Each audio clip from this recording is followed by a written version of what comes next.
Good afternoon बच्चों। आज का हमारा टॉपिक्स है बीए पार्ट वन का जो पेपर फर्स्ट है ना। और टॉपिक्स है ज्वालामुखी यानी कि वोल्केनोज। तो सबसे पहले जानते हैं कि वोल्केनोज होता क्या है। वोल्केनोज जैसे कि पृथ्वी हमने तीन भागों में बांटा था, क्रस्ट, मेंटल और कोर।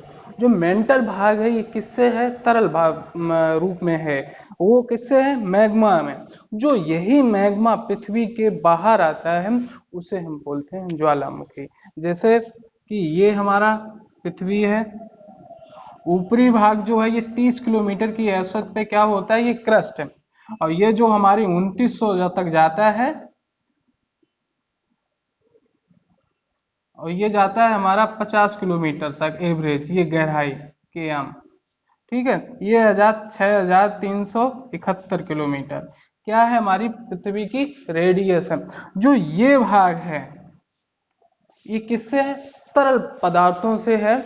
इसमें इसे बोलते हैं मैग्मा। जब यही मैग्मा जैसे पृथ्वी की ऊपरी प्रॉपर्टी चटकन से या फंक्शन से या किसी दबाव से, नीचे डेंसिटी ज्यादा है या किसी भी कारण से जो ये जो मैग्मा है ऊपर की ओर निकलता है ना, उसे बोलते हैं ज्वालामुखी। यही मैग्मा, ज्वाला मतलब होता है आग, मुखी माने आग का मुख।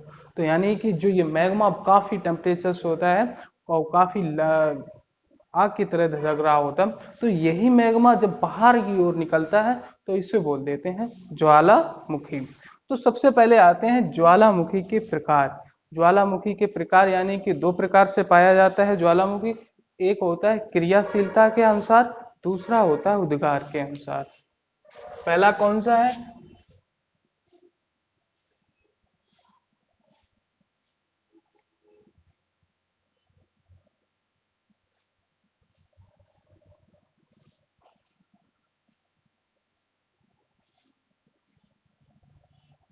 और दूसरा कौन सा आता है, हमारा उद्गार।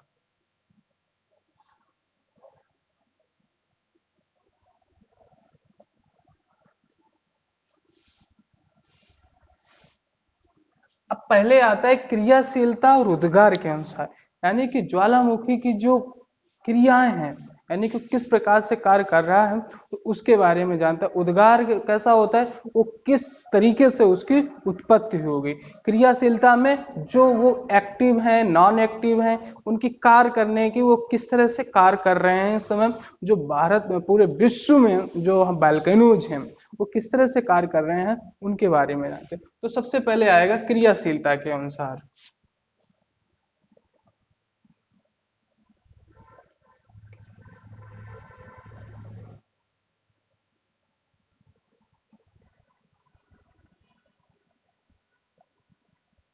ये प्रमुखतः तीन प्रकार के पाए जाते हैं। कितने प्रकार के, तीन प्रकार के। कौन कौन से, एक वो होता है प्रसुप्त, प्रसुप्त ज्वालामुखी।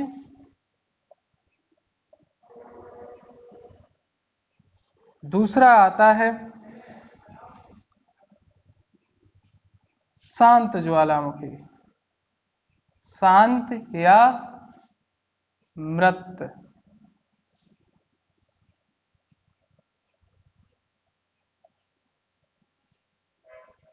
और तीसरा आता है हमारा सक्रिय ज्वालामुखी।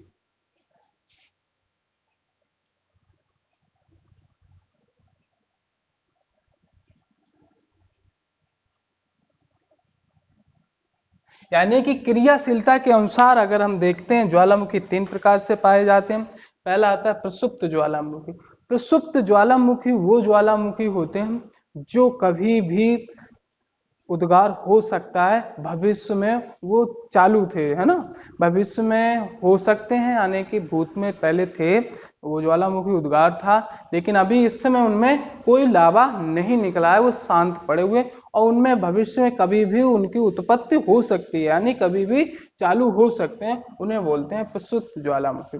शांत ज्वालामुखी वो ज्वालामुखी हैं जो कभी पहले थे, यानी कि पहले ज्वालामुखी उनसे लावा ऊपर निकल रहा था, लेकिन आज वर्तमान काल में इनकी कोई उत्पत्ति नहीं होने की संभावना है, और भविष्य में भी ये कभी एक्टिव नहीं होंगे, ये मृत हो चुके हैं यानी कि खत्म हो चुके, इनसे लावा निकलने की कोई संभावना नहीं है।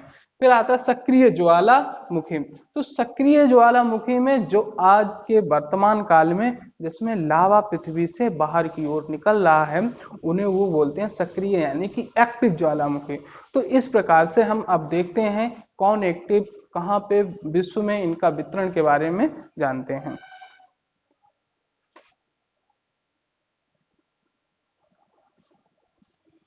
अब हम देखते हैं प्रसुप्त ज्वालामुखी, यानी कि जो इस समय मौजूदा हालत में आज के वर्तमान काल में लावा नहीं निकल रहा है, लेकिन वो पहले इनमें लावा निकल रहा था और भविष्य में ये कभी भी स्टार्ट हो सकते हैं, यानी कि ये चालू हो सकते हैं। तो इनके एक तरफ ज्वालामुखी और ये हमारे देश हैं। तो जो विसुवियस प्रकार जो ज्वालामुखी है, ये इटली में पाया जाता है, फ्यूजियामा जापान, क्राकाटोवा इंडोनेशिया, और नारकोंडम जो द्वीप के पास हमारा ज्वालामुखी है, अंडमान निकोबार द्वीप समूह यानी कि इंडिया में ये ज्वालामुखी पाया जाता है। इस प्रकार से हमने प्रसुप्त ज्वालामुखी के बारे में पढ़ा। अब हम पढ़ेंगे शांत ज्वालामुखी की, यानी कि शांत ज्वालामुखी कौन। तो बच्चों अब ये जो हमारा शांत के अब आता है कि प्रसुप्त ज्वालामुखी के बाद आता है शांत, यानी कि शांत मतलब जो शांत हो गए, या फिर कह सकते हैं मृत ज्वालामुखी।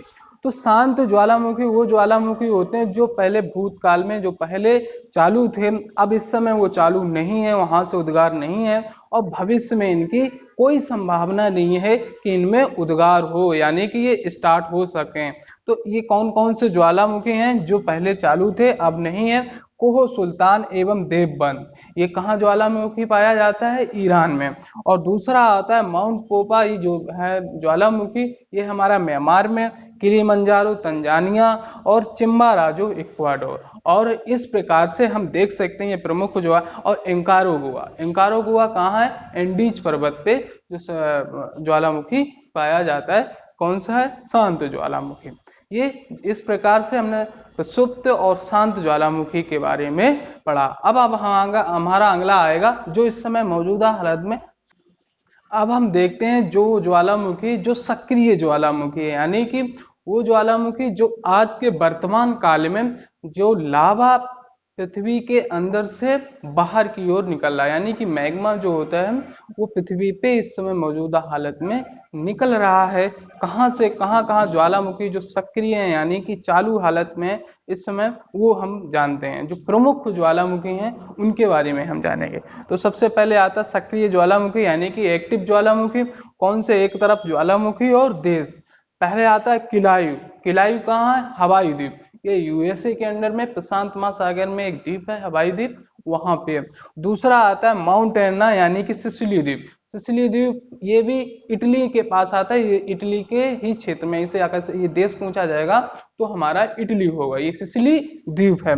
ठीक है। इस्तांबुल ये भी कहाँ होगा? इटली में, लिपारी द्वीप पे। ठीक है। फिर कोटोपैक्सी ये कहाँ होगा? इक्वाडोर में। और मोनोलोवा ये कहाँ है? हवाई द्वीप में। और माउंट एरेबस अंटार्कटिका। इस प्रकार से ये हमारे पूरे विश्व में जो सक्रिय ज्वालामुखी हैं उनके बारे में हम जान सकते हैं। ठीक है। तो इस प्रकार से ये हमारा पार्ट 1 में ज्योग्राफी में जो ज्वालामुखी पढ़ाया था। कौन से हैं? क्रियाशीलता के अनुसार, यानी कि क्रियाशीलता जो चालू हालत में। जो अगला हम वीडियो लेके आएंगे सेकेंड्स, उसमें होगा उद्गार के अनुसार, यानी कि उनकी स्टार्टअप कैसे हुआ होगा, तो उसके बारे में हम पढ़ेंगे। ठीक है।